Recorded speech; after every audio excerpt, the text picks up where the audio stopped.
بسم اللہ الرحمن الرحیم۔ بخاری شریف میں روایت ہے،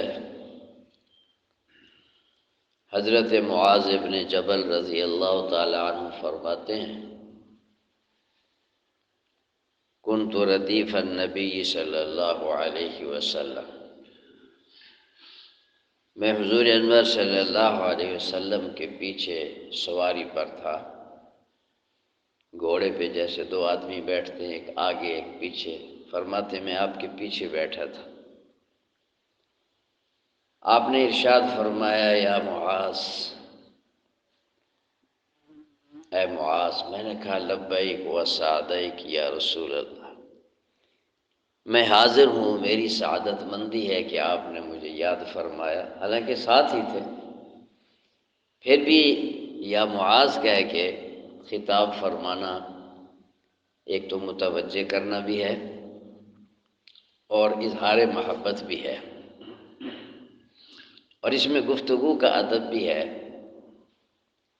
کہ دوسرے کا نام ذکر کیا جائے، تو اس سے اس کے دل میں بھی محبت پیدا ہوتی ہے۔ تو ارشاد فرمائے کہ حل تدری ما حق اللہ علی العباد، تم جانتے ہو کہ اللہ تعالیٰ کا بندوں پر کیا حق ہے؟ تو عرض کیا کہ اللہ اور اس کے رسول صلی اللہ علیہ وسلم بہتر جانتے ہیں۔ ارشاد فرمایا کہ حق اللہ علی العباد اللہ یشرکوا بہ شیئا، اللہ کا بندوں پر حق یہ ہے کہ اللہ کے ساتھ کسی کو شریک نہ ٹھہرائیں، صرف اللہ ہی کی عبادت کریں، کسی کو اللہ کا شریک نہ ٹھہرائیں، یہ اللہ کا بندوں پر حق ہے۔ پھر آپ نے چند لمحے بعد پھر فرمایا، یا معاذ۔ میں نے کہا لبیک و سعدیک۔ پھر پوچھا کہ حل تدری ما حق العباد علی اللہ، تمہیں معلوم ہے کہ بندوں کا اللہ پر کیا حق ہے؟ کیونکہ پہلے تو بات آدھی تھی، اب دوسری بات پوچھی کہ بندوں کا اللہ پر کیا حق ہے؟ تو میں نے کہا کہ اللہ و رسول عالم، اللہ اور اس کے رسول صلی اللہ علیہ وسلم بہتر جانتے ہیں۔ تو ارشاد فرمایا کہ بندوں کا اللہ پر حق یہ ہے کہ اللہ انہیں عذاب نہیں دے گا، جو بندے اللہ کا حق ادا کریں تو پھر اللہ انہیں عذاب نہیں دے گا۔ اور اس میں ایک بڑا لطیف اشارہ بھی ہے کہ بندہ کمزور ہے، وہ اللہ رب العزت کی حق کی ادائیگی جیسا کہ اس کا حق ہے وہ انسان کے بس میں نہیں ہے، انسان کے بس میں نہیں ہے، لیکن یہ اپنے تئیں کوشش کر گزرے، پھر جو کمی کوتاہی رہ جائے گی، گناہ بھی ہوں گے، نافرمانیاں بھی ہوں گی، کوتاہی بھی ہو جائے گی، کبھی غفلت ہو جائے گی، پورا حق تو نہیں ادا کر پائے گا، پر اللہ پاک کریم ہے، کرم والے ہیں کہ اس کی اس کوشش پر بھی یہ کرم فرمائیں گے کہ اللہ اسے عذاب نہیں دے گا۔ اور انسان کے لیے سب سے بڑی کوشش، سب سے بڑی خواہش یہی ہونی چاہیے کہ میں اللہ کے عذاب سے بچ جاؤں، اللہ کی پکڑ سے بچ جاؤں، اور اللہ سے کے عذاب سے بچنے کا راستہ اللہ تعالیٰ کے حقوق ادا کرنا، اللہ کا حق اللہ کے ساتھ شریک نہ ٹھہرانا۔ شرک کے بارے میں گزشتہ نشست میں بھی بات ہوئی، اور اسی حق کا ہی حصہ ہے کہ اللہ تعالیٰ کے احکام کو پہچاننا اور پھر ماننا، یہ اللہ کا حق ہے۔ جس طرح کسی ادارے کا سربراہ، کسی جماعت کا سربراہ، کسی ادارے کا جو مالک ہے، فیکٹری مالک ہے مثلا، ملازمین پر اس کا حق کیا ہوتا ہے کہ وہ اپنے سربراہ کی اطاعت کرتے ہیں، اس نے جو کچھ کام ذمہ لگائے ہیں وہ کام کرتے ہیں، تبھی تو وہ ملازم ہیں۔ اگر وہ اس کا کام نہیں کرتے تو وہ ملازم تو نہیں بن سکتے، وہ تنخواہ کے مستحق تو نہیں۔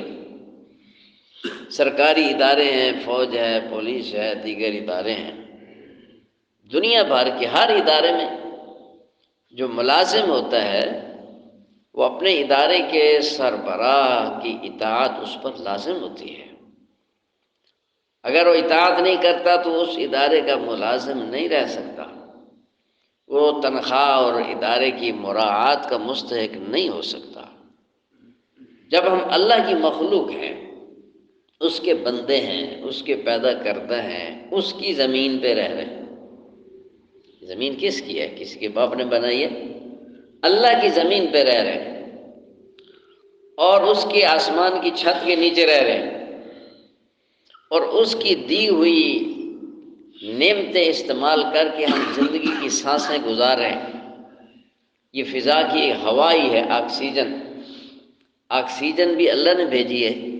اگر اللہ تعالیٰ آکسیجن روک لے تو لمحے بھر میں سارے تڑپ کے مر جائیں، کون بچائے گا؟ آکسیجن بھی اللہ کی قدرت ہے، اللہ کی آپ کی مخلوق ہے۔ یہ ہوائیں، یہ چاند، یہ سورج، یہ ستارے، دھوپ اگر نکلنا بند ہو جائے تو یہ سارے درخت پتے سب جل جائیں۔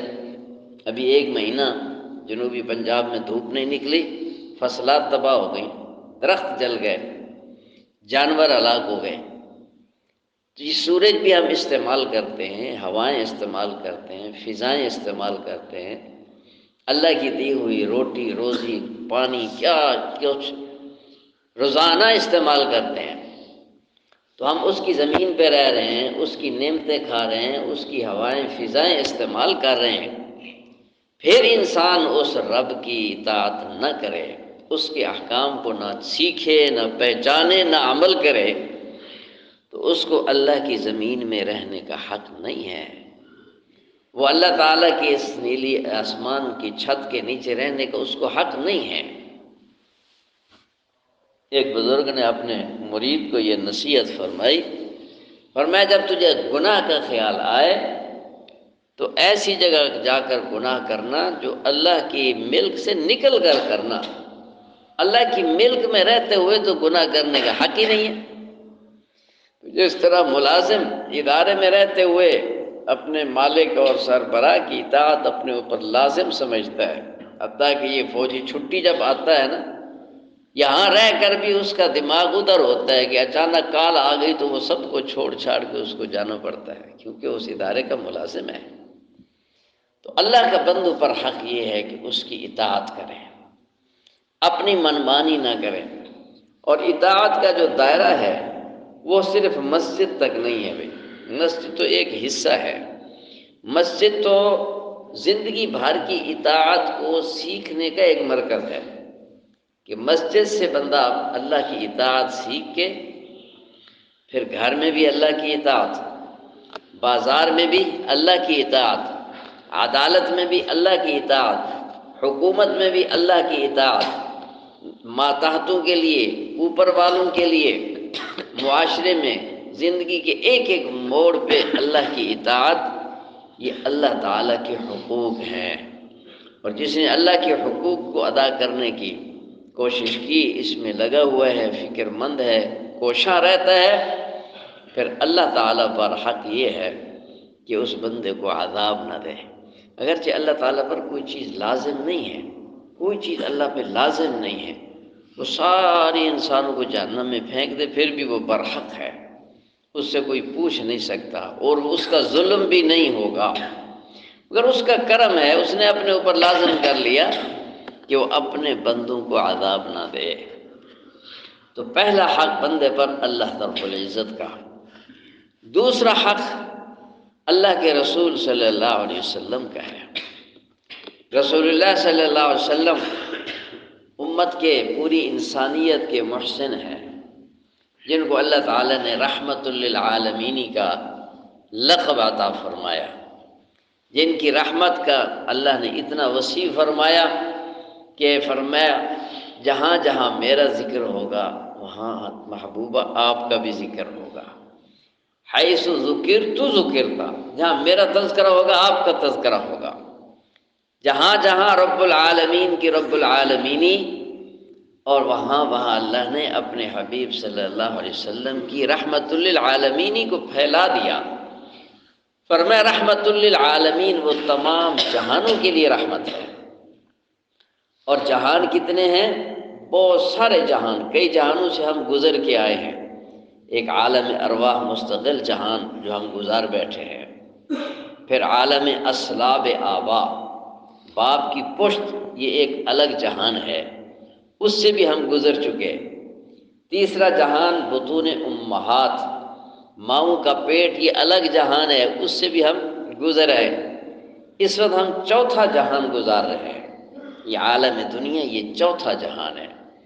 اس کے بعد پانچواں جہان عالم برزخ ہے، دنیا کو چھوڑ کر پھر برزخ میں جانا ہے، وہاں ایک الگ جہان ہے، جہاں اس وقت تمام انبیاء علیہ السلام بھی عالم برزخ میں، اور جتنے بھی آج تک دنیا سے گئے سب عالم برزخ میں ہیں۔ پھر ایک چھٹا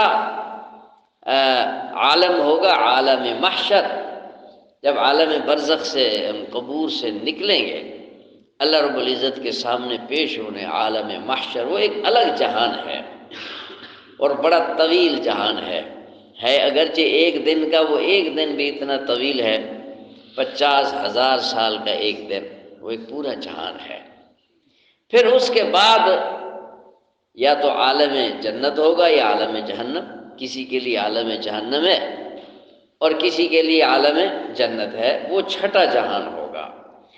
تو یہ تو وہ جہان ہے جو ہمارے علم میں ہے، اور کتنے جہان ایسے ہیں جو ہمیں معلوم بھی نہیں ہے، لیکن حضور انور صلی اللہ علیہ وسلم کے بارے میں فرمایا کہ آپ تمام جہانوں کے لیے رحمت ہیں، دنیا والوں کے لیے بھی، برزخ والوں کے لیے بھی، محشر والوں کے لیے بھی۔